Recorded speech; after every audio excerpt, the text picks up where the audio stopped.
What's up, everybody? Welcome to the Radical Roots podcast, where we dig deep to reach high. I am your co-host, Payron Baxter. I'm your co-host Ram Sandoval. And I'm your producer, Ron Cabuno. And before we get started, folks, I just want to say our show is nothing without you all. So please make sure you like, share, and subscribe on all platforms: YouTube, Spotify, Apple Podcasts, wherever you are. We on Apple Podcasts? Let me just. Apple Pod, everything. Okay, because I don't be We're knowing not sometimes. live on Apple Podcasts, but we're Okay, live so on YouTube, Facebook, and Instagram right now. Facebook, Instagram. Please make sure that you are sharing this, saying this to friends. Our episode with Kelly Carter Jackson has really taken off and had some legs behind it. Folks are sharing it, telling me about parts that are deep within the episode. So that's good. People are listening to the entire thing. But please make sure that you support us in all the ways. And hopefully in the near future, we'll have merch and stuff and we'll have more promotional things for everybody. So please, that's just the business part. But yes, thank you all for tuning in. Some legs behind it. Folks are. And there's an echo of my own decrepit voice. That's No, all right. but So, is there anything to talk about today? no, it is a very slow news weekend. Nothing's going on, so I guess we'll start with just the slow stuff. As you said, RC, the NBA Finals. Thank Are you. No, seriously, I just saw Tyrese Halliburton hit back-to-back threes, and then he yeah. fell to the ground with a calf strain. So that's where I left it. Not good. Oh man. Well, important things like that, because that's what we care about here on the Round Cruise. But no, I hope he's all right. And no, that's terrible during the end of the finals when that happens, where someone gets a bad injury. Who got injured? And just Halliburton. Oh man. Oh no, that's not good. Early first quarter, yeah. I mean, he's their main weapon, and they have rallied without him before. But you got to have him for Game 7. Come on now, it's not fair if they win without him. Come on. Okay. Well, folks, all I gotta say is, and we can just jump in here, but "Are We Cooked" is the name of this episode, and really, honestly, this era, this whole administration. We're 100 and I don't even know how many days in. It feels like a million years at this point. Are we cooked? And I'm just gonna start here with you. I just kind of what you. So, if you guys, folks, if you haven't been paying attention to the news, a day ago or so, Trump tweeted out on Truth Social that the United States bombed Iran, three alleged nuclear sites with large munitions and ordnance, 35, I think, what, 30,000 pound, payload, if you will, to blow through the mountain where they have a lot of their nuclear refinement. So yeah, good things. The Prince of Peace, as he was offered up to the people during the election season, folks that are not interested in getting into new wars. So at least one thing about Trump: promises made, promises kept. But yeah, no, but folks are freaking out. I mean, it is the talk of the political town, honestly, and folks who I've seen who are not political are talking about this shit, and I think rightfully so. But what are y'all initial thoughts? And then we'll kind of get into the milieu of it all. But what are y'all thoughts? I'm wearing my Harris Walsh shirt today because, well, Harris did warn us. She said she said if we elect Trump, we will be at war within 6 months. And she had that on her bingo card. We're just under 6 months. So, it's not really surprising. I mean, are we cooked? Yes, we're cooked, but we've been saying that since day zero, right? Since November 6th. Yeah, really. And January 20th, we saw what was coming. We knew it was kind of the end of democracy as we knew it. That was the name of that episode back then. Mm-hmm.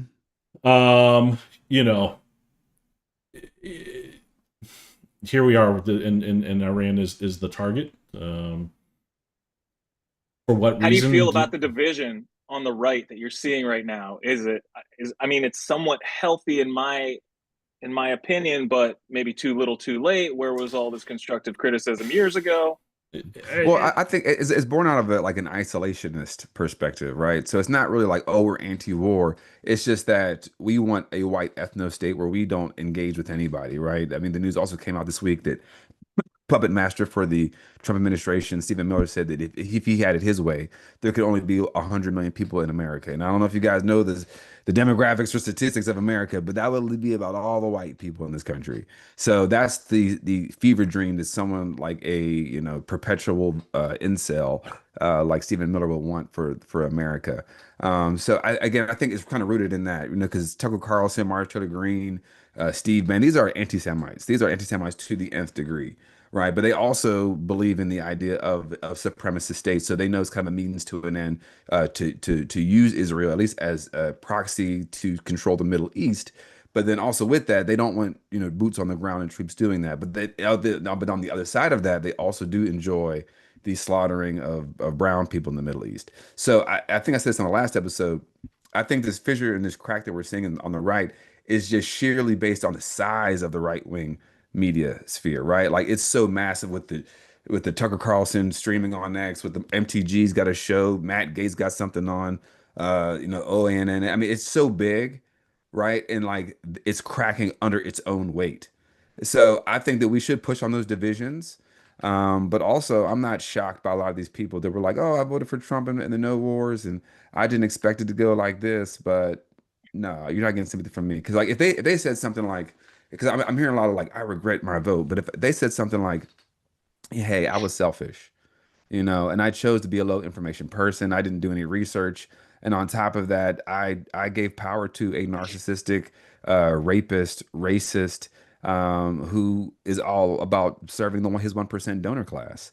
I would at least respect that. But the people that they're putting on television who are talking about the wars or the bombings or getting into foreign affairs are just saying, well, he betrayed me. It's still very personal. It's not about Sure. our collective well-being, but that's what I But feel about you the can right. see them retracting in great numbers in terms of opportunism. So they will excuse it in Mhm. strike while the iron is hot thinking. Um, Obviously, it was done without congressional approval, completely unconstitutional, That's right. and it's all this after the fact stuff. This is a total shoot first, ask questions later type of administration, and they don't care because obviously they'll figure out some way to cobble up the cover up later. Yeah, and the media will go along with it, right? Like I think we have the clip of Marco Rubio, but we'll get into that in a little bit. But even that, it's still a very tepid response. It's not like, "Hey, this isn't what you. This is non constitutional." Now, to a degree, the argument this is unconstitutional, it's not a declaration. It's not like we're declaring war, but it is a declaration of war. I agree. Well, how long was the march up to Iraq? How It's many 2 years. times did Yeah, we see people from the administration and the cabinet have to at least go and front face and lie a lot? They yeah, crafted a narrative and it took a really long time, and then finally they caved, right? Just like Netanyahu has been trying to get some president for 30 years to go after Iran, and he finally found his stooge because it was a way to be opportunistic. But again, they didn't do it through the quote unquote right channels. Just like, I hmm mean, the big beautiful bill put together at midnight and had hearings at 2 a.m., whereas Obamacare was on the Senate floor for 18 months or whatever. That's how they do it, just cloak and dagger, because everything is so inept, everything is so stupid. And if they had to tell the war game strategy that apparently like a couple people high up did game this out and said that because of our underfunded, or I mean our the lack of troops that we have, we would lose to Iran in a war. And the dude ran it again and we lost again. And it's like, if you knew this stuff ahead of time with all the shortcomings that we have in terms of enrollment and whatnot, and just totally dangerous what they've done. Yeah. In terms of like the fracture on the right, I think they'll get in line. They'll all fall in line. They'll justify it and they'll eat it up. I know like there was they were already started to adopt the talking points. There was, these right wing set of talking points, and then there was the And what do they say? What do these tweets say here? well, let's see. Sorry, I gotta fix this. There we go. So the tweet basically says they're all saying if you're no longer MAGA because Trump wiped out Iran's nuclear sites, you were never MAGA to begin with. If you were upset Trump took out Obama's nuclear facility, you were never MAGA. You were never MAGA. This is the whole thing. Then AIPAC's got their son. You got the ones from burn. You got the ones coming out of AIPAC, and you have Democrats kind of also kind of regurgitating absolutely. Those as well. So right. Yeah, ultimately, I think that they're just going to fall in line. And we talked about how, or Trump talks about, we're just going to bomb them and it's over. He said bomb them. Now we can talk about peace, right? Now's the time for peace after you just got through bombing the country. Well, didn't know where any of the fissile material or whatever is, and that was moved out well in advance. I just had a little talk real quick with my cousin because he's a DOD guy, and Trump put out this thing, and he lives in St. Louis. And so when Trump put out the tweet that said, our big, beautiful B-2s, they just landed back in Missouri, I was like, that was publicly available knowledge, right? He wasn't that stupid, like these are our most important planes. So like, yeah, there's only a couple DOD sites in the nation that would have those. They definitely knew about it, but it's like, what the hell are you doing, you clown? Well, it started off with, you bomb these three and it's over. And they kind of taking their victory lap, mission accomplished. The next day when the dust cleared, we found out that the site wasn't fully taken out. So now what do we do? Yeah, bomb again. Well, yeah, and that's just and to think that it just ends here, that Iran, won't retaliate, to think that Iran's the only player in this game to discount or to forget about China, to forget about Russia. These uncomfortable alliances. This is an amateur. You got to remember, this is a full amateur regime, right? So they're not really playing chess. They're not really. Trump is stroking his ego. Yeah, Trump is stroking his ego, right? So, oh god, yeah. And Pete Keg's breath, right? Keg breath. Yeah, like Keg breath. No, I mean these guys literally have. Oh, Skeet Keg breath. That's it. That's his name now. Skeet Keg breath. These guys are putting us Americans in danger. Americans abroad in danger because they really have no idea what they're doing. But all of this is to kind of, in my opinion, right? So I'm not, a war expert. Yeah, war expert. But in my opinion, why not, Rom? Because you see, now this is just a precursor for me. In my opinion, this is a precursor. Now we're going to see ICE start to round up Muslims en masse. So we'll see hijabs. Man. Everybody's a sleeper cell. Those, whatever. You're going to start seeing more of that imagery because now they're saying that there are Iranian sleeper cells that are being activated. So now if you're Iranian or if you're brown, like you are a suspect. And so, right. They're not going to waste time telling the difference between, an Iranian student versus some Iranian who may or may not be. And we know that we can't trust this administration, this regime, to tell us the truth, right? So they're just going to be, in my opinion, booting people. Fire hose of lies. But this is why during the election, I remember I was talking to a Republican guy, and I'm like, so if he lied to you about the 2020 election, how do you think he's telling you the truth about the economy? And it's like that's how you subvert. In Mehdi Hassan's book, Win Every Argument, he talks about that. Like they do this thing called the Gish Gallop, where they're just throwing out so much that torrent of bullshit, that torrent of lies and nonsense, and then they go on these news programs and, well, what about this and what about that, and they catch the host or the panel off center. But what he says how to combat that is just pick one thing and stay there. It's like, okay, cool, I hear you, blah, blah, blah, blah, blah, blah. But if he's lying about the 2020 election, how can I trust him about what's going on in Iran? Do you remember Jonathan Swan's interview with Trump? Oh, God. With the graphs? Let him go, man. Oh, that was a beautiful interview. Like with the graphs and shit. And then Trump was like, oh, look, I got these graphs. And then John Swan's like, what? Give me these graphs. Yeah, because that's how you catch a liar is with fact, and then you stay there and you hold them to. That's why. I don't know if we have the clips of this, but excuse me, the Tucker Carlson interview with Ted Cruz.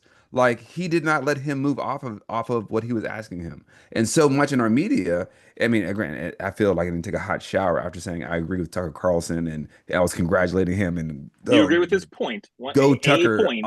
on a singular point on a singular moment in my lifetime.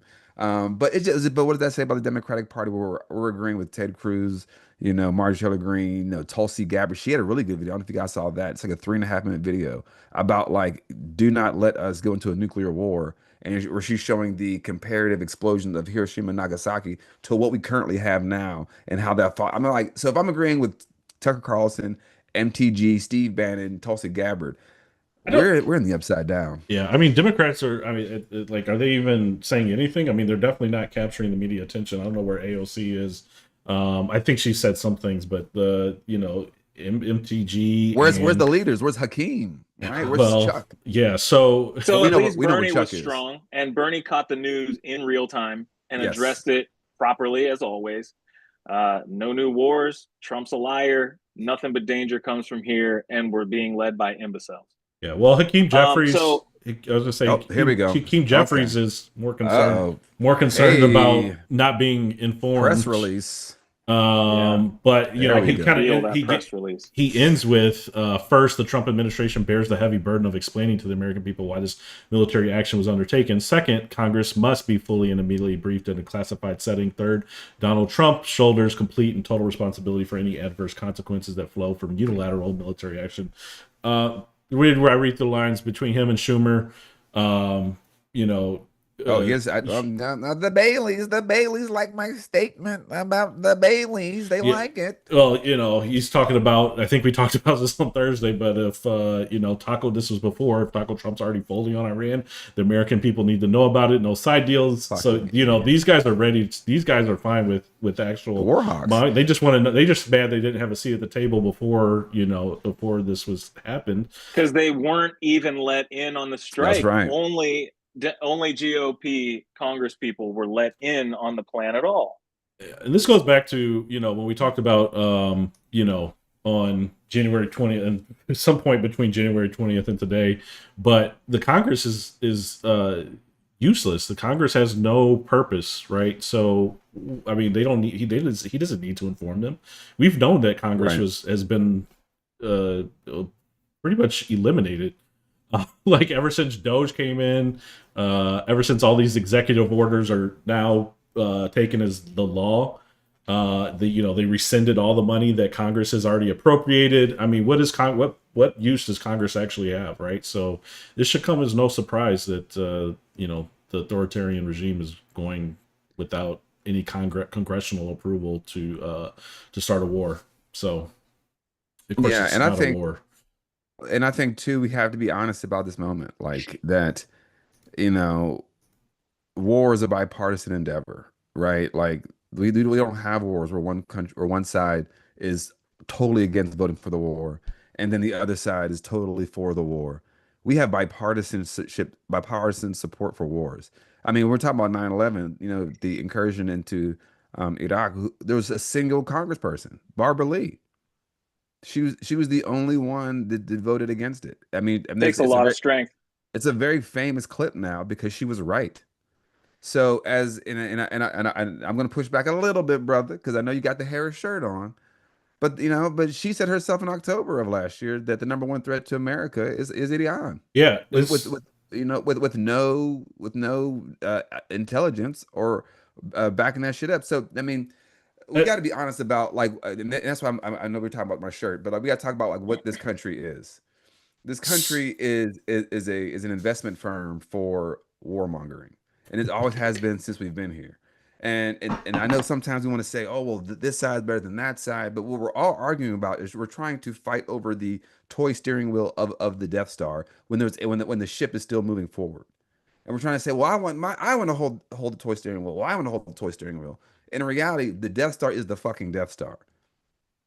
I think that you have to be able to see real valid threats when they do arise, because they are out there, and we do have the weaponry and the machinery to quote unquote take care of them.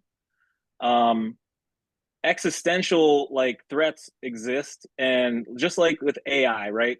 We can sit here and say we want to have nothing but benevolent AI, but in the world that we live in, if we play by the rules and China and Russia don't, then it's going to be their supercomputer that comes over and eats our lunch. So that's like a horrible, tough fact. And then like I brought up the baby Hitler like Going back in analogy. time and coming baby Hitler, yeah. Yeah. So what do you do when given the opportunity to take out what you believe is a threat? And so I thought, I'm naive, but I thought that the type of deal that Obama struck was the type of direction that you do as the world's leader, quote unquote. You do it with a coalition of Diplomacy. supposedly Right. good intentioned countries, and I just think that these type of actions sully any actual good intentioned defense mechanisms that might need to happen in the future. Absolutely. I mean, if you were in another country, you wouldn't trust America at all. No. They were in negotiations and Israel bombed them. And America was aware of that. Yeah. So like why Well, would you ever go into any deal with the United States of America? that's the thing is like none of these countries will, and they're learning. Yes. So To not respect us at all. even talking That's about right. the tariffs. I mean, and Right. the Right. requirement, like there was something I was listening to today, with Japan, and they wanted Japan to spend more money on defense spending, so they were asking for 3%, a month or so ago. And now they're asking for 3.5%. They're like, what are you talking about? Like you're just changing it overnight. And around the tariffs, he's blanketed the entire world of tariffs, and they realize that he just wants a press release, right? So These are thugs they that just are waited. bad Like at no one's taking it seriously. And the problem is no one will take America seriously for the foreseeable future, knowing that within 4 years your entire foreign policy changes, everything changes around everything, right? So there's no steady hand. So this is detrimental flip-flopping. for a very long time. I don't really see a way out of it, but you brought up Harris. Like, do you all think that if Harris was president, that we'd still be bombing Iran right now? Or do you Probably think not. that Netanyahu would be I think he'd be more as bold? sidelined because we would have withdrawn from helping Israel in these past, however, 6-8 months. I don't know about that. I don't I don't know think she if would have done that. we would have attacked the Houthis in the same manner. Hmm. And so then you wouldn't have that I one mean, of three or Biden bombed the four. Houthis though. Yeah, Biden Was bombed the that it's Houthis. Biden? there is no. I mean, I think again, it's this eye-opening moment where the mask is completely off because and this is what people say the Democrats are the same. This is the type of thing they're talking about. Because this is where they're the same at, right? Because some of the other stuff they are different, and I think we can all agree with that. Like Do you think Harris would have taken that strike? which one? The one from a couple The days one on ago? Fordo, yeah. No, I don't. And this is what I mean. I don't think yet. I do think that I go back to she's been in APAC pocket since she's gotten to elected office, and she was a district attorney. Her husband is an ardent Zionist. Her boss was an ardent Zionist. So she swims in the waters that were pro. We need to bomb the as they call it the ring of fire around Israel. Right. So like we have to be honest about that. That is where we talk about the duopoly. It's with the most existential and life taking these death dealing systems. That's where they're bipartisan on, and like we got to be honest about that All because right, so go ahead. who is a bigger threat than Iran? So I understand that systematically Hmm. and the mechanically, China is a quote unquote threat to everyone who ain't China because they have the Well, manpower and the wherewithal to do what they want, whether it's industry, whether it's war, or whatever. So yeah, China, maybe Russia, but hmm and North Korea has nukes, right? But So like, hmm but you yeah, don't have North Korea going up in their parliament and burning the American flag, death to America dance. That really does make the case for them in terms of immediacy. I mean, burn the thing about it, but we can burn a flag here. So like, I don't understand like In why. Congress? No, we don't. We hide behind the fig leaf at No, least. no, no, no. What I'm saying is that we have these pretenses of like this is extreme violence and we should bomb those people or we should be those are our adversaries. But we're not talking about again what we do across the globe or what we've done to destabilize. Like we drew the line across Korea 100%. during the Korean War, creating a North and South Korea. Like we don't ever talk about these things. You know, we've had a bombing campaign across Cambodia and Laos for getting into the losing Vietnam War. We talked earlier about World War II. I mean, so we're not even doing. We're just starting history from today, and I think that creates a problem because that's how propaganda can become can resonate with a lot of people who have low information because they're like, okay, well, Joe Scarborough is telling me that the biggest threat is this, when in reality, the biggest threat to me, you, and Rom, as of right now, is our current government. Is our own regime. Yeah, and now when you Correct. talk about threat, it's like, are you talking about a threat like the superpower? Are you talking about a physical threat to, terrorism? Are you talking about a threat to, the techno who's is king of technology and who has access to all of the Earth's minerals, those type of things? And So, and it, who's to We're say? talking about the visual scary threat that plays well in the media, not the Yeah, ones that might right, be more effectual. well, you gotta right. remember a week ago, Mexicans in LA were the biggest threat to the Biggest world, right? threat, right. Because It's like always brown. I because mean, it always goes back because to of a man on racism. his on top of a car with a Mexican flag. So he was like public enemy number one But because the media had framed it, or the media had this, and then they took this LA was on image fire, and ran with it. right, And you would but think people this were having brunch around the corner. one block, yeah, you would think right, this one right. block, the whole city was on fire and required 4,000 military to be on the ground. It didn't. It Marines. didn't. It didn't. The National Guard and Marines, right? So it didn't. And so, what we perceive or what is being presented to us as a threat is it should all be questioned, right? Because Absolutely because look, like I said, the mask is off. The facade. I mean, for many people, it's been off, but now it's undeniably, in my opinion, undeniable. like off because especially when you look at the fact that we went into it. So this is a repeat of Iraq, in my opinion. We talked about this on Thursday, right? Like Hmm. weapons of mass destruction. Existential They threat. connected it to 9/11, and we had to get rid of Saddam, and we went in And who there. was there in Congress telling us that we need to bomb and take out Saddam? Who was there? Who's not from this country? Uh, Benjamin Milikowski oh, was there. Okay, he was there in Congress saying that Saddam is the oh, biggest yeah, threat, and we needed Benjamin Netanyahu. That's yeah. Yeah, he Hebraised his name.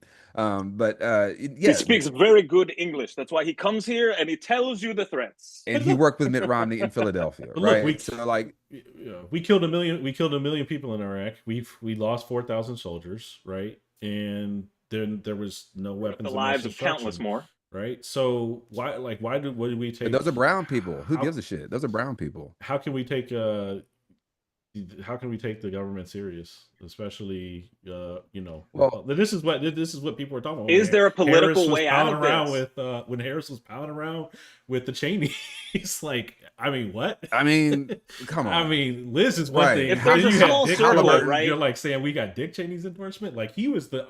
I mean, that was like he was the architect. Halliburton. Ironically, we talking about Halliburton earlier, but not that What Halliburton. the hell? But yeah, What the Halliburton. bird? and BlackRock, you know. Yeah. So So I mean, I just, um, yeah, no, I mean, we're all making good points here, but I always go back. I like to do the deep, wide, thousand foot up history of it all. But like Yes, again, please. America's identity has always been wrapped around a threat, right? Like when they came, when the settlers, colonizers came here, it was the threat of the savage red people. Then it was the threat of these brute Negroes that were keeping in chains. Then there was the threat of if we let these Negroes Irishman. out, they may, yeah. But before then, if we let these Negroes out of these chains, that they could testify against you in court, or they can rape your white women. And Exact their then and revenge. then the Italians and the Irish came and they're like, hold on, now these people, no Mexicans, no Irish, no dogs. Like these were signs. And then it was these Japanese people. We don't know how bad they are. Put them in concentration camps. Then it was these Latino people. Then it was Operation Wetback. Then it was so there's always a threat, right? Then it's the inner city people with the war on drugs, and then it's LGBTQ people with the lavender scare. Then it's 9/11, and it's Muslim people. And now we're back. Then it's CRT woke DEI. Now we're back to 9/11 stuff. So we have to go back to what is America's identity. It's since whiteness That has was always fun though, been. right? When there was no existential threat, they were able to go inward and just, try and tear us apart And that from within a little and bit. what's Now that we called? have that. And what is Now we have And what is that called? what's That's that? called the imperial boomerang. You know, so Yeah, like, whatever you do abroad, and if you're a fascist nation, and America's always been a fascist nation, just you have to ask which group who it was. You can ask the indigenous people, was this a fascist nation? You can ask the descendants of enslaved people, was this a fascist nation? And all those groups that I just went through, it was this a fascist nation all the way up until today. But then once that's either been resolved or that's ended, they have nothing else to do, and they turn yeah, their guns inward. Right? Think about the end of the Cold War. That's when you get the war on drugs, that's because they're right. like, we got to keep whipping up people, and we got to keep this militarized industrial complex going. So we got to militarize our police. We got to. So this is what America is. So people are like, well, Kamala would have been better, and it's like, at the end of the day, we gonna bomb some brown people. We gonna So kill the then that global brings south. me back to my question. Is there any legitimacy in the political solution because of how sullied the You brands mean are? the diplomatic solution, or were you? No, I mean like resolving our national character and our national approach through politics. Does it I matter? think Can anyone America. believe in Yeah. the parties again? Does it have third parties practically Well, impossible? I agree. Well, I would say it's what does legitimacy look like to you? Because Legitimacy that's the looks like coalition based on fundamentals that make sense to everyone. So that's all I who's have right everyone. now. I think No, no, Like literally and everyone. like And I'm not so questioning I you, like mean, RC, like tell fair me is what, fair like because solve global absolutely, I solve. gotcha. Yeah, yeah. I'm just saying, right? Pay your fair share and uphold the most important parts of the Constitution in terms of individual rights. Hmm. Well, I would say that on top of that, America is a country that hasn't been around for even 250 years yet. And we are talking about we've already, toppled, regimes that have been around, or countries or empires that have been around for thousands of years. So one thing America doesn't have is a true cultural identity. They have interests, right? As was that Mm-hmm. famous I said Kissinger quote. God damn it, Adam. America, I know, Adam, he doesn't mean I keep mixing them up. The America doesn't have permanent allies or permanent enemies. They have permanent interests, right? And like that is exactly what America is. And he said that during it. Vietnam. But it's a So like, feature and a flaw, right? The yeah, melting pot. absolutely. Right, Yeah. but absolutely, but a lot of people don't see that as they see it as a bug. They see it as something that can be fixed. Instead of realizing that is what America is. Yeah, democracy And is extremely messy, and multicultural democracy is even messier.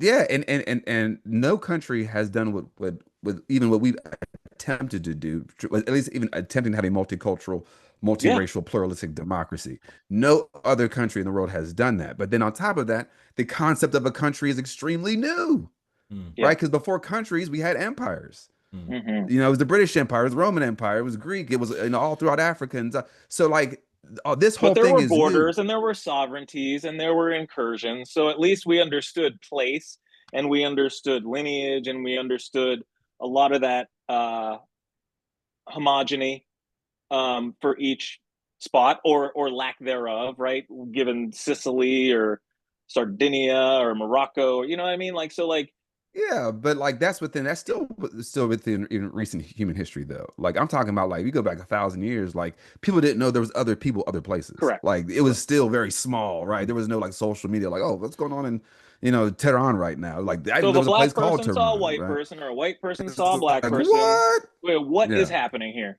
Right, Yeah. right. Well, So I mean, to put all this in a nutshell, I think that we have a lot to your question about what does our legitimacy look like. I think that America will never get there. I think America has been struck a mortal death blow, and we are watching the death throes and the death cries. And I'm not saying that gleefully. I live here, my babies are here, y'all babies are here, y'all my homies, y'all here too. no, it's the But end of like the we have to empire. be honest about it. And what I said with Kelly Carter Jackson, people say, "Oh, the world is ending." No, a world is ending. Yeah, I mean, look, It, it's the it, end of it's it's the end of it's up to us to imagine a better world after that. yeah, it's the end of the empire. And to be honest, I don't need to live in a country that is the empire. Plenty of countries live peacefully and happily not in pursuit of being the most mightiest, deadliest force in the world. Our military is insane, right? As it is. Well, that's why. It's That's why so they live like that way. exactly. That's where all of our money, Because like that's where all the money goes, is so we can be the world's bully, right? So I have no problem 800 military with the bases. empire falling, and look, it's gonna fall. And Skeet in charge. You got these idiots in Skeet, charge, right? Skeet Keck So, breath. but obviously, So hopefully it's a way that Here, doesn't real quick, a little end death upon us, but unfortunately, people a what you have little got, died and Archie? will this is die. a quote from the Italian defense minister, and he was saying, we're taking preventative measures to strengthen the security of Italian contingents abroad. Our military personnel are not involved in operations and do not represent a direct target of possible Iranian retaliation. However, as a precaution, we have relocated some assets positioned near US infrastructure bases to prevent them from being exposed to collateral damage. We got cooties. Mm, mm, Nobody wants to be mm. our friends because now we're a target even more than we were before because we're up in everybody's backyard doing the wrong. Oh, yeah. Well, originally it started. This whole thing started off with, again, like I was saying, it started off with we're gonna bomb it and be out and demand peace. That was how it started. Vance saying we're not at war with Iran. We're at war with Iran's nuclear program.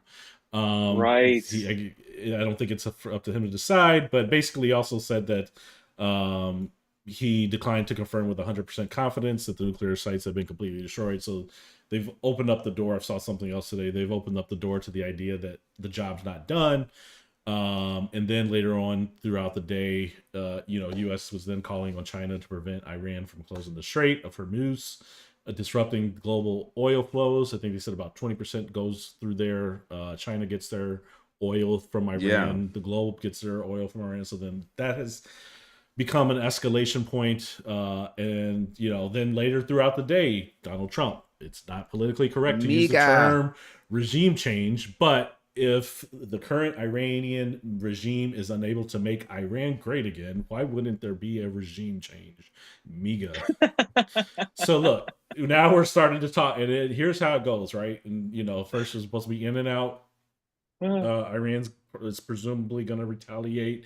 China and Russia may put their tip to scale. I don't know, right? But all of these things, it's not just they had this intent of going in and just bombing and destroying their nuclear program, but the actual results will probably vary, right? So the actual impact will probably vary, and it'll probably vary.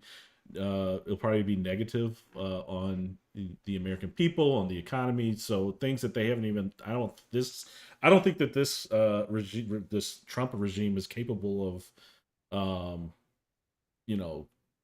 taking into account beforehand, right? So I think that they're It's going to all be C students at best now. right. So they See, don't go in with any kind of calculation, right? They don't go in with any kind of calculator. The purge One on dimensional. the best, the best that the military had to have, because we do have lifers who, if you want to be good at killing, we had them, but now you had such an aptitude at the top. They're like, I'm not working for this clown. So you have a they had to brain give They us drain got rid of in the Defense Department. they had to give CQ Brown's replacement a waiver. They had to right dude a waiver because he wasn't qualified enough. That if that ain't DE, I don't know what is. But as we talk about the Strait of Hormuz, I mean, people need to understand how economically important that this is. Strait of Hormuz, as Ram said, has 1/5 of the entire world's daily oil supply passes through it per day. It's 21 miles wide at its most narrow point, and 17 billion barrels of oil pass through it per day. Crude shot up today. 1.7 billion cubic feet of liquid gas. Crude oil shot up 15% today. Jeez, Um, gas yesterday. uh, U.S. and futures went down. single Same most time. It's the single most vital oil artery in the world. To the point, our Department of Energy has says it is the most important choke point in the world. Where, as Ram said earlier, the places like United States, China, Russia, India, and Japan all use the Strait of Hormuz to get its oil supply and other things. So, Imagine if we weren't so close to Venezuela. Like that'd be like the Suez Canal just being hemmed up right, and be like, right, you can't use that anymore. You got to right. go around the whatever. Well, Yeah. the thing about a fifth is that like if I say I'm gonna take a fifth of your paycheck, I mean, like, well, I got 4/5 somewhere else. Like, no, yeah, I'm taking 50 of your paycheck. You're like, hold the fuck on. What do you mean, a fifth of my paycheck? And sometimes we throw these numbers around, like, well, we can spread it out somewhere else, but like that's a big hit. You know, that causes economic instability, which causes, other people to get radicalized Inflation. right, and things that happen with inside of their own borders. So as we're looking at the ineptitude and incompetence and just overall cruelty of this Trump administration, I want to remind people, I know because I'm hearing a lot, that like, oh, are we going to die? Are our troops going to die? That a lot of people, 92 million people live in Iran, and a lot of them are going to die. You will never know their names. They are brown people. We have been conditioned to look at them as faceless terrorist monsters, and that is not true. And ironically, a lot of them look, they have not that much melanin. They almost look whiter compared to other places. So even just the cultural context is a political project on the state of Israel to just expand and get rid of, again, that ring of fire around itself. I would ask everybody to go out and Google literacy rates in Iran versus the United States. That's right. Yes. These are not stupid people. They are repressed by their government. That is without a doubt. Same with Palestinians. These are people of aptitude and promise. Oh my gosh. Same with Palestinians have the highest education rate of any group of people in the world. Because they said that all you do is just sit around like getting bombed all day. You might as well read. And like, I'm like, shit, that's just crazy as hell. I know a Palestinian lady here, and she has two doctorates. In a previous job I had before I was more woke and was understanding, this is years ago. We just working a basic job. She had two master's degrees, working on her PhD. Had a friend come down from Chicago, and she had like two master's degrees and was working on something else. But I'm like, these are people that actively try to learn more to become better people. But when we've been so conditioned to think they are unhuman and we could desensitize ourselves to their death, that actually kills us on the inside. We blinded by the ourselves. flag. That's right. So, I know this is kind of our shorter show, but I did want to kind of touch on. I don't know if we have the clips of Tucker Carlson and Ted Cruz, or do we want to move on from that because it's kind of old now because we started bombing. There's been so many good ones with those two, but let me pull up something. In the meantime, can I just say that like good. We have no problem now blaming any terrorist action in the United States that happens on Donald Trump because he got the threat from the Iranian government saying, yo, we got some folks on the inside and we're going to cause a lot of trouble if you bomb us. And he said, do your best. So they're going to, or they're going to try. And if it happens on his watch, my goodness, he needs to be. What? I don't even know what to say because holding him to account it doesn't happen. It doesn't happen. Well, we have a fascist. That's why accountability. They are allergic to being accountable. Yeah. We needed. That's why I'm like this whole. We're Republican voters will give 2028 too. So yeah, bro. Yeah, lifetime away. All kinds of mental backflips. But here we have, long-term left-wing luminary Tucker Carlson. You know what? The media could, like you said earlier, the media can take some lessons from Dude because he stuck to it. He was and the fact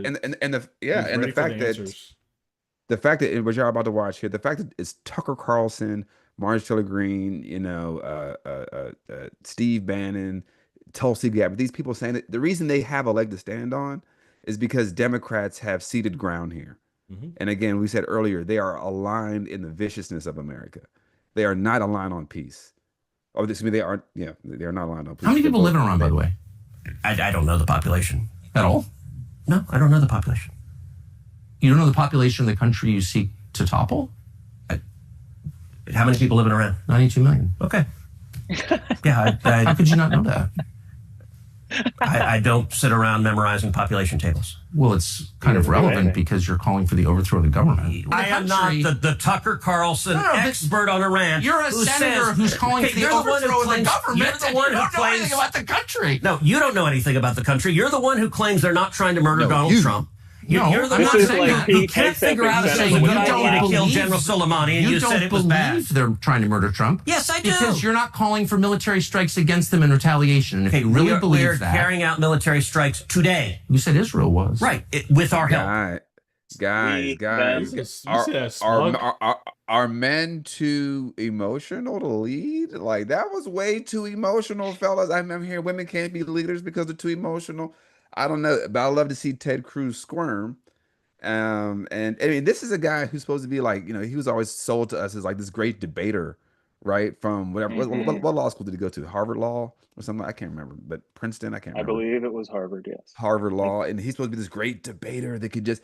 But he's used to getting softball interviews, going on to these places, and just so Ted, tell me why you're so great. And but we can't forget that Ted Cruz is one of the most loathsome people in Congress. I think Lindsey Graham once famously said that if Ted Cruz was to be shot on the floor of the Senate, you would have 99 people saying we don't know what happened. So like, this is Oh what yeah, his this man eats lunch alone.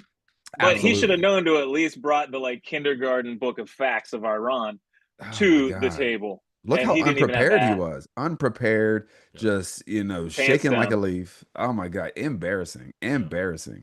But that's what you are. But when you are a part of a fascist regime, you do not need facts. And I keep going back to this is why America is against DEI. They're against, learning new things. They're against science, anything that challenges their singular narrative. And Tucker, in that interview, I don't know if you guys watched it. It's 2 hours long. I watched like 45 minutes because Bless you. but it was great. I do recommend everybody watch it. It is not a bad interview, and I'm not Tucker Carlson fan. If y'all know me, I fuck Tucker Carlson. And I still say Well, that it's right all now. right. So, question: do Yeah, you remember CNN Crossfire?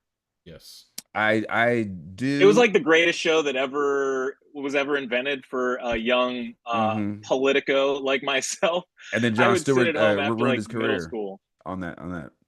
Yes, yes. But it was actual debate Hmm. with Paul seeming, Begala. yeah, exactly. There seemed to be sincerity coming from both sides with facts. It was like, and then they would do it in the middle of malls and stuff. It was the coolest thing ever. Yeah, it was a different era too. It was a different era. Like we're in extremist politics right now. I mean, That's right. it was a little bit more genteel, a little more comedy, if you will, using the parlance of It was nice to see government. because it was almost the equal time thing, from the Hmm. government before you got rid of that. Like, Oh so yeah. there was an other side being represented in good faith every Hmm. day. Yep. I agree. I agree. And Tucker, kind of made his bones, but he's been fired from Hmm. now every single network he's worked for. Yeah. So He's like Jim Harbaugh. He does not play well with others for long. that's true. I mean, he will continually fail up, but I will say this: I give Tucker his kudos on this interview because Sure. yeah, I mean, I think he's asking the questions that a lot of us are asking because, and then the idea that and then he brings up Israel that like he's asking honest questions about APAC, and is that this clip I wrong? don't know. It would be a pure coincidence, but let's just see. Uh, Well, because it's 90 million or 80 million or 100 million. Why is that relevant? Because if you don't know anything about the country, I didn't say I don't know anything about. Okay, what's the ethnic mix of Iran? They are Persians and predominantly Shia. Okay, this is cute. It's not even. You don't know anything about Iran, so okay. I am not the Tucker Carlson today. You said Israel was right with our help. yeah, it's I said we. Israel is So I leading them, but stopped we're listening supporting to them. the Mark Maron podcast on the regular a year or two ago, but It's he is ending. It's having. ending, right? It's his last It year. is Yeah. after like 15 years, and is a good man, and like listening to his progression as a person throughout those Hmm. years has been really informative for myself. But he's having Jordan Klepper on tomorrow, Oh, and I'm nice. sure I'm going to tune in for that one because he's talent. Yeah. Yeah. Yeah. And yeah, good guy, good show. But yeah, seeing because he's asking real questions here that any of us who are going to get dragged into a war on behalf of a foreign nation need to be asking. But I think sometimes it's almost so how dare you even ask that question about Israel? Are you an Mm-hmm. anti-Semite? And that scares so many people. But what I would try to remind people, the reason like, this is why I hate seeing like black Zionists because like I get why someone like a Joe Biden would be an ardent Zionist, like because he's from that era where like America was turning ships around, famously turned Otto Frank's boat around to go back to Mm-hmm. Germany and Frank's dad twice. So there is this shame on America that anti-Semitism was the main reason that Germany was able to put so many people into ovens and kill people and have pogroms. But it wasn't until Pearl Harbor was attacked and we got involved, right? So there's this level of like There's also a conspiracy of whether or not that was a setup to get us into the Might war. might be, and I'm not. Yeah. I wouldn't be against. I wouldn't be against hearing that.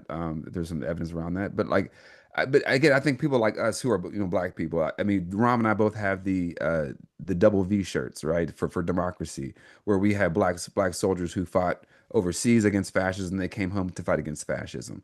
So when we're talking about this level of anti-Semitism and blah blah, and but like that's not in us. And I'm not saying like, oh, we're better than anybody. I'm not. That's not what I'm saying. But what I'm saying is like there was policy to restrict Jewish people in this country, and black people were not holding the pen. Black people didn't have their own rights. Black people were not turning ships around. So when we're standing with other oppressed people, because we understand what it means to be nationally demonized and to know what it's like to have your water suppressed, to have your education suppressed, scholasticide, ecocide, and all these other sides.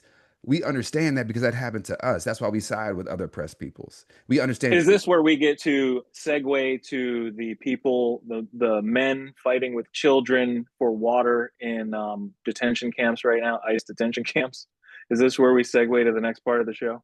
I mean, we can, but I'm just, Because I heard that. I'm sorry, but I heard that no, no, this you're week, and good. I was like, this is people who are imprisoning people, permanent resident folks in this country, and Right. they're not even doing it with the adequate forethought for food and shelter and all that good stuff.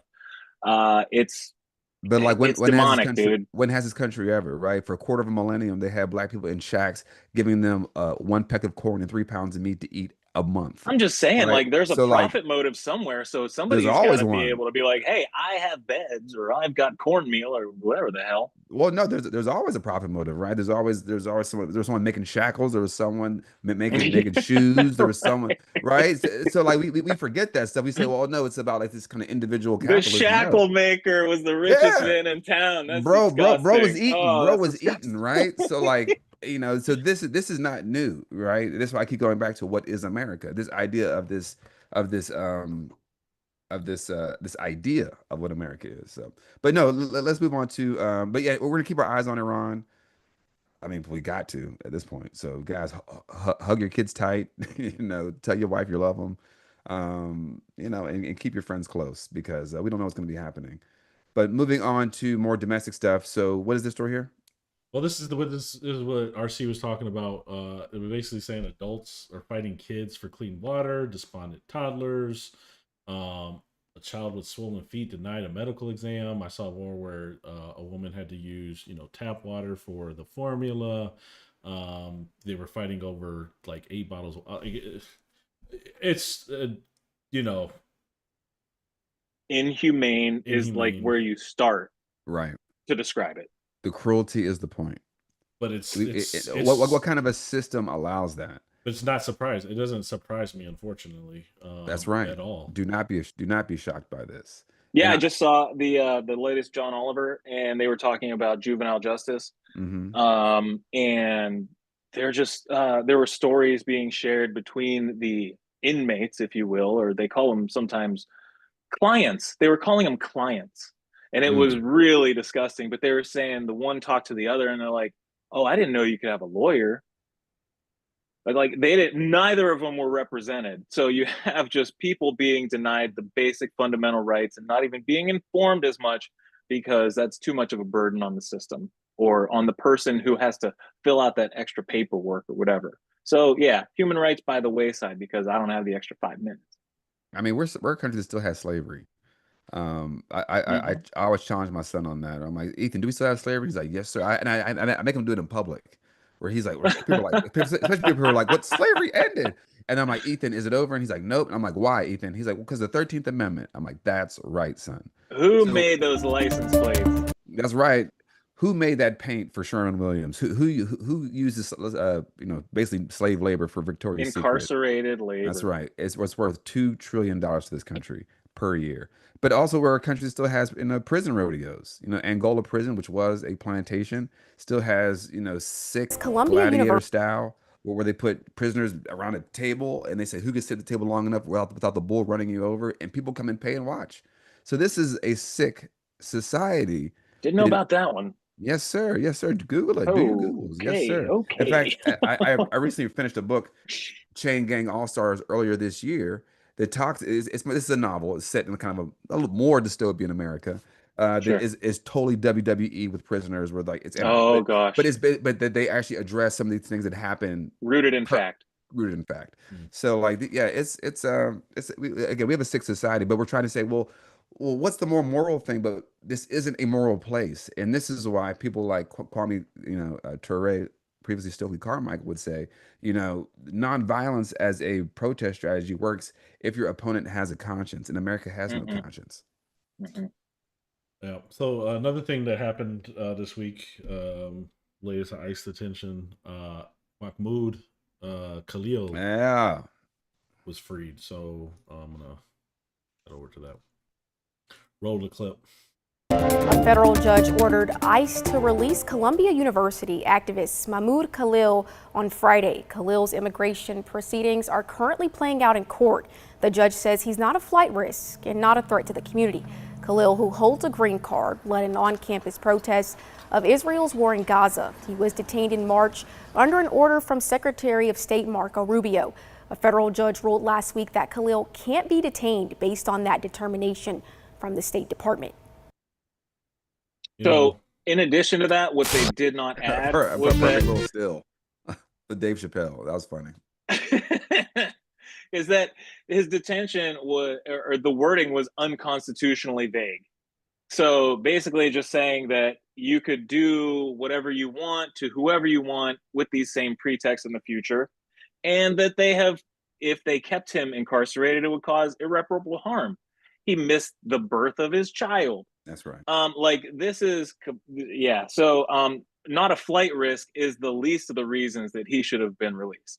Now, the irreparable harm, but like the gun, you can't unfire the gun. That's Like right. if I miss the birth of This my man's child, traumatized for life. that's right. And like and again, why should he love America? Should he love this country? And we all should take that and have some umbrage with it because again, there was no pretense, there was no legal foundation, and this is what they do to people. And if they could do that to him, they can do that to you based off your political speech. And that's why we have to stand with people who are the most marginalized, whether it's a trans person, whether it's a poor person, whether it's a homeless person, whether it's an immigrant, whether it's a hood black person that doesn't look like how you look or speak the way you want them to speak. We have to stand with those who they demonize because they are conditioning the rest of us, the majority, to accept that. And then once those people are taken care of, those guns then turn on you. Again, imperial boomerang, but on a smaller context. Or as Malcolm X said, them chickens are coming home to roost. Yeah, one of the other things we talked about this week with the hypocrisy of this speech, right? Qasim Rashid pointed out Mahmoud Khalil peacefully protests genocide of Palestinians. Trump calls it anti-Semitism. Throw him in prison. Rumeysa Ozturk writes op-ed condemning genocide of Palestinians. I believe she's Turkish. Trump, anti-Semitism, throw her in prison. And then there was a UFC. So this was in the story this week. University of Florida law student and self-described Nazi Preston Damsky writes paper arguing the U.S. constitutionally only applies to whites, which may be true, and Jews. Jews should be abolished. Right. But he said they should be abolished. He said some many inflammatory things on his Twitter. Trump silenced, and there's a judge who actually teaches at the school as a professor. John Badalamenti awards the book prize and the highest class grade in Florida law school defends it as free speech.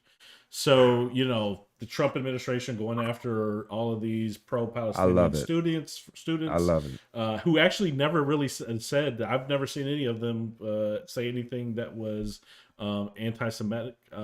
Did nothing against Jews. Obviously, they were saying like things against or speaking up against the government of Israel. But that's being conflated with anti-Semitism. Well, but something that Norm Finkelstein, who was a Jewish, anti-genocide person. His parents were both Holocaust survivors. I think his grandparents were killed in Dachau. There's one thing I've been following him for a while and for years now. But one thing he says is that like even if I were to take what you were saying to be true, even okay, let's say I am an anti-Semite, and I am not an anti-Semite, but let's just for argument's sake I am an anti-Semite. Does that make what I'm saying about whatever to be less true? And this is how we have to cut through right-wing bullshit. Because they do that with us. Well, it's reverse racism. So does that mean there's a proper way racism goes then? You know, Mm-hmm. like so let's just say I am an anti-Semite. This is Norm Finkelstein's words. Does that mean me condemning you cutting off food to into Gaza where they can't get things like chocolate and baby chicks and comic books and potato chips, and you control their air, land, and all their perimeter, and you can cut off their electricity, and you mow the lawn every other year, and people sit up on Sadat and watch the bombing of Gaza every couple months, and they cheer them. Does that make my condemnation of that any less valid? Mm-hmm. But we don't do that because again we talk about that You have shape. to be able to separate the industry from the individual. What do you mean? Like you have to be able to separate the country from the people, right? Right, Because just right. that broad brush thinking is just that's too easy, and that's where people go. Yeah, Yeah, and well, that's why it's easy to say, well, if you for him to say that because they say, well, he's a self-hating Jew, and he's like, okay, well, that's what he was saying. Like, Well, if I'm, no, he's calling a spade a spade here. if I'm a self-hating Jew, does that mean what I'm saying to be any less valid? oh, there was a clip from the UN. Oh, I gotta find it, but they asked her. She was some UN representative, and they asked her, does Israel have the right to exist? And she's like, what do you mean? It does exist, right? Oh, Like that's what? What level? Francesca Albanese. She's the UN rapporteur to basically the attorney who is defending the Palestinian rights to defend themselves because the only ones who are actually following international law are folks like the Palestinians and the Houthis and the Yemeni because it's incumbent upon all other countries to not only stop a genocide but prevent a genocide. So we have to get out of this idea that like all brown people are bad and all this shit because that is what's allowing us to have mass death and then we are losing our soft power. Yeah, her.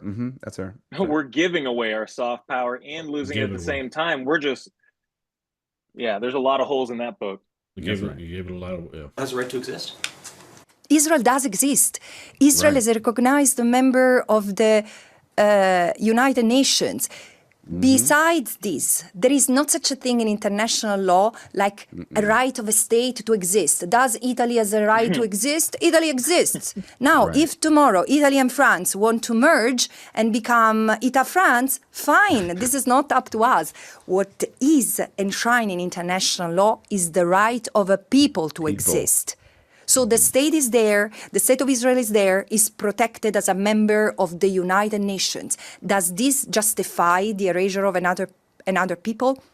Hell no. Not 75 years ago, not 57 years ago, surely not today. Where is the protection of the Palestinian people from erasure, from annexation, from illegal occupation and apartheid? This is what we need to discuss. Do you believe Yeah, I'm impressed how you remember everyone's Queen. name. Queen. Dude, thank you. Thank you so much. I'm like, this man brings the names all the time, and they're not easy a lot of the time. And you Oh, me? gotta Oh, Yeah, man. you. Yes, you. I'm Yes, just, you. I'm a political sicko, brother. That's all, man. Thank you That's all, for man. your But no, work and your it's studies. but it's like you wouldn't ask Native American, or at First Nations people, does America have a right to exist? As Ta-Nehisi Coates says, like, It's been here. countries don't exist because of rights. The countries exist due to force.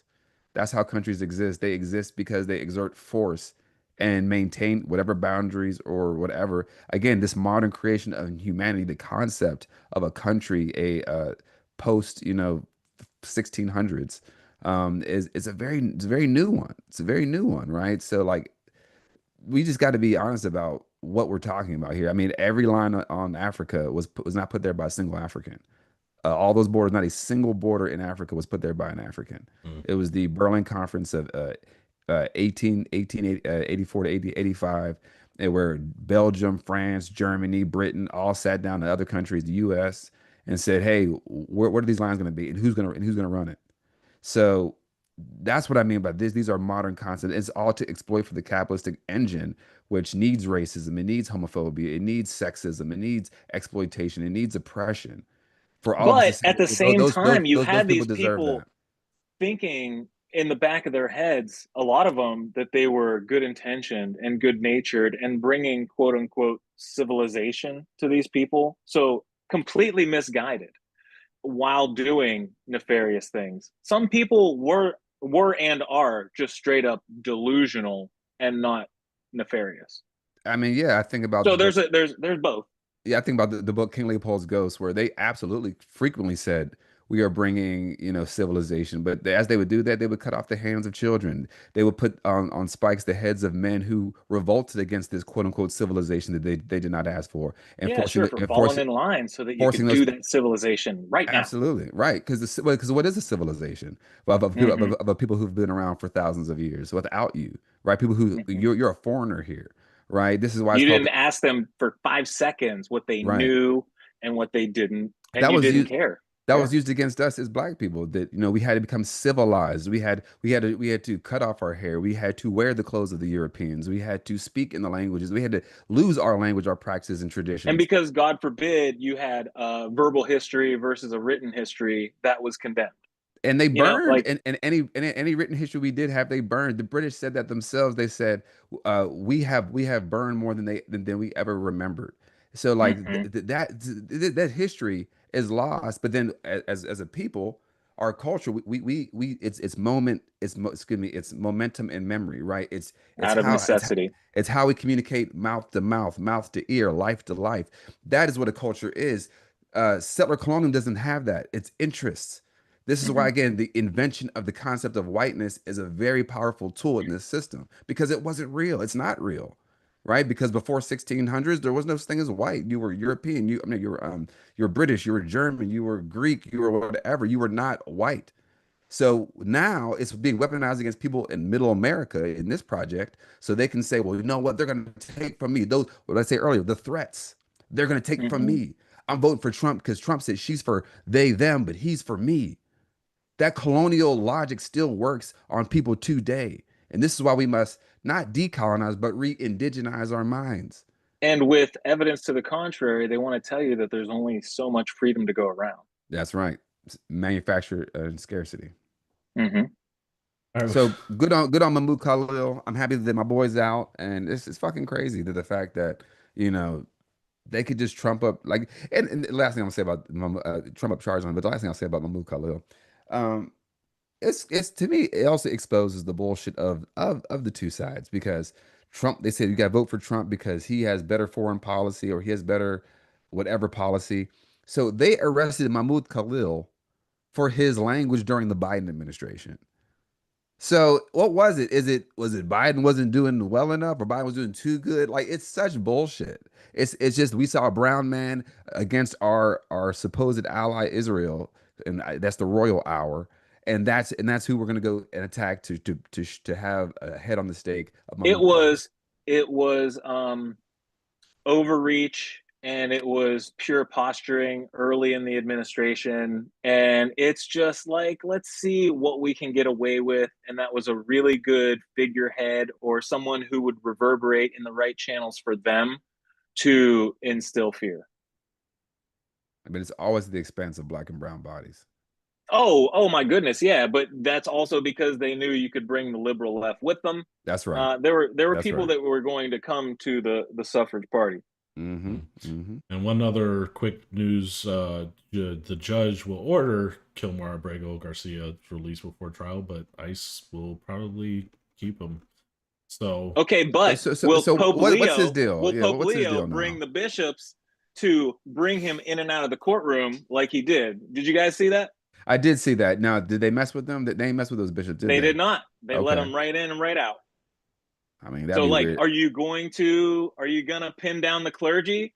Bad look, bro. I mean, Go maybe for it. those J6ers might just, hem somebody up with their limbs up like this, because, that's how they were He'll on beat him to January death 6th. with a scepter or That's whatever right. the hell he's got. Spray some bear spray on him, like they Yep. did Brian Sicknick. So Abrego Garcia, so he's back. I haven't been following it. I mean, yeah, thank you. It was immediate release as of this afternoon, I believe. Okay. So released from Or CCAT? no, or it was no, supposed to be he scheduled was already for back. Wednesday. He's back in. I believe he's back in America already. He's been back in America for some time. Yes. He's not in Okay. CCOT anymore. I believe he's been detained in America. And yeah, but basically the judge Holmes acknowledged in her ruling Sunday that determining whether Abrego Garcia should be released is a little more than an academic exercise because ICE will likely detain him. But the judge wrote that the government failed to prove that Abrego was a flight risk and that he posed danger to the community, or that he would interfere with proceedings if released. So again, kind of fabricación. Do you know who Legal. poses a threat to communities? ICE. Yeah, absolutely. Right. You know, I'm like, and I said, like, if it was me, and I seen people need to start, and I know that people keep saying these are like the worst of the worst, the most violent people. Yet no one shot anybody, no one stabbed an ICE officer, no one beat up an ICE officer yet. People are just if these are the most violent immigrants this country has to offer, everybody's just laying down their weapons and just willfully going in. ICE is defending themselves for acting like total jackboots by saying, "Oh, there's been a 400% increase in threats against them." It's like, all right, so what about the 10 million% increase in threats upon Black and brown folks? Well, 400% is very misleading. It can be from 1 to 4, being 3 more people. That's right. Yeah. So it's very right. Yeah. Right. I mean, it's kind of like how the ADL was like, oh, the anti-Semitism is one of 2,340%. It's like, well, what happened? Well, they had a keffiyeh on. They had a keffiyeh on. There was 0 last year. And there was a pro-Palestine protest. Yeah, there was a flag. So all that's anti-Semitism. It's the smearing of statistics to manufacture consent. Yeah, one thing I want to leave off with, and probably talk about Thursday. Hopefully we can get somebody, an expert. There's an expert somebody I want to try to get on. But okay.